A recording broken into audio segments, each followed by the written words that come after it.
বড় জয়ে দেশের রাষ্ট্র ক্ষমতায় আসতে যাচ্ছে তারেক রহমানের নেতৃত্বাধীন বিএনপি।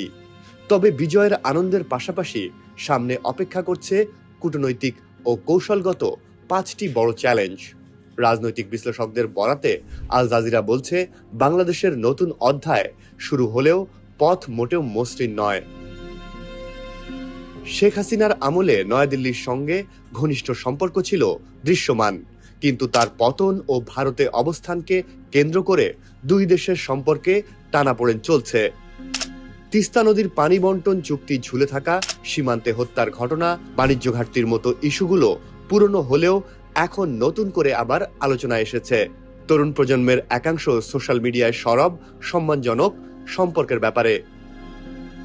বিশেষজ্ঞদের বরাত দিয়ে আল জাজিরা বলছে, নয়াদিল্লির সঙ্গে কার্যকর সম্পর্ক বজায় রাখা জরুরি, কিন্তু একই সঙ্গে অতিরিক্ত প্রভাব নিয়ে যে জন অসন্তোষ আছে তা সামাল দিতে হবে।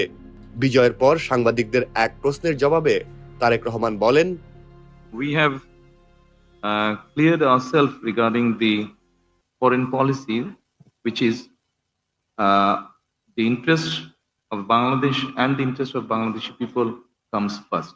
By protecting the interest of Bangladesh and the people of Bangladesh, we will decide our foreign policy. Thank you. I think it's a good question. Bangladesh Nationalist Party follows the principle of multilateralism. We don't have any country-centric policy as such. So our policy applies to all other countries around the world. That is on the basis of mutual respect, mutual interest, one of non-interference, and strategic autonomy for Bangladesh. These are the fundamentals of Bangladesh foreign policy. It applies to all the countries around the world. Thank you. দীর্ঘ সময় দূরত্বের পর পাকিস্তানের সঙ্গে সম্পর্ক উষ্ণ হওয়ার ইঙ্গিত মিলছে। অন্তর্বর্তী সরকারের সময়ে সরাসরি ফ্লাইট চালু, উচ্চ পর্যায়ের সফর এবং প্রতিরক্ষা সহযোগিতা নিয়ে আলোচনা হয়েছে। তবে 1971 সালের ইতিহাস এখনো বাংলাদেশের জনগণের জন্য গভীর আবেগের বিষয়।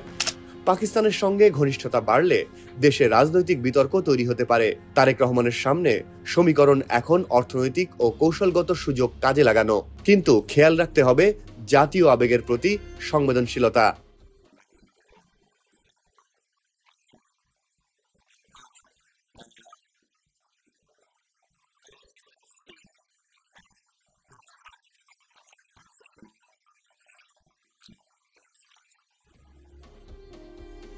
বাংলাদেশের অবকাঠামো উন্নয়নে বড় বিনিয়োগকারী দেশ চীন।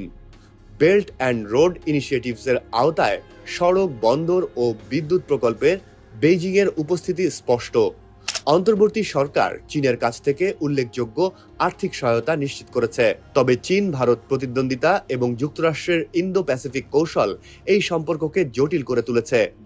বিশেষজ্ঞরা বলছেন, অর্থনৈতিক সম্পর্ক গভীর হওয়া সম্ভব, কিন্তু নিরাপত্তা বা সামরিক ক্ষেত্রে অতিরিক্ত ঘনিষ্ঠতা আঞ্চলিক অস্বস্তি বাড়াতে পারে।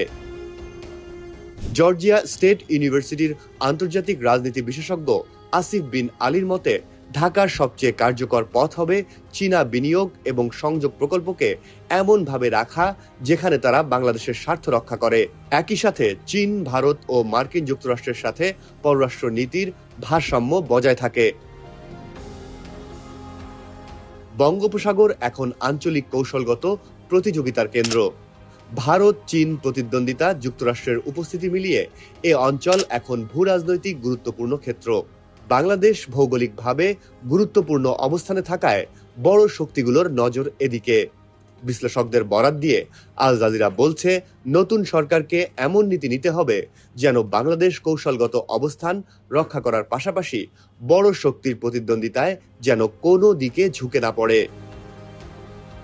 বিএনপির নির্বাচনী অঙ্গীকার ছিল সবার আগে বাংলাদেশ, অর্থাৎ সার্বভৌমত্ব, নিরাপত্তা ও জনগণের স্বার্থকে অগ্রাধিকার দেওয়া। কিন্তু বাস্তবে এটি কার্যকর করা সহজ হবে না। বড় শক্তিগুলোর প্রতিযোগিতা, অর্থনৈতিক নির্ভরতা, আঞ্চলিক নিরাপত্তা সব মিলিয়ে সিদ্ধান্তগুলো হবে জটিল। বিশ্লেষকরা বলছেন, নতুন সরকারকে তার কূটনীতিকে কথায় না কাজের ওপর ভিত্তি করে গড়ে তুলতে হবে। দেশের জনগণও দ্রুত ফলাফল দেখতে চায়, তাই বাণিজ্য ঘাটতি কমানো, বিনিয়োগ বাড়ানো নিরাপত্তার জোরদার করা হবে বড় চ্যালেঞ্জ।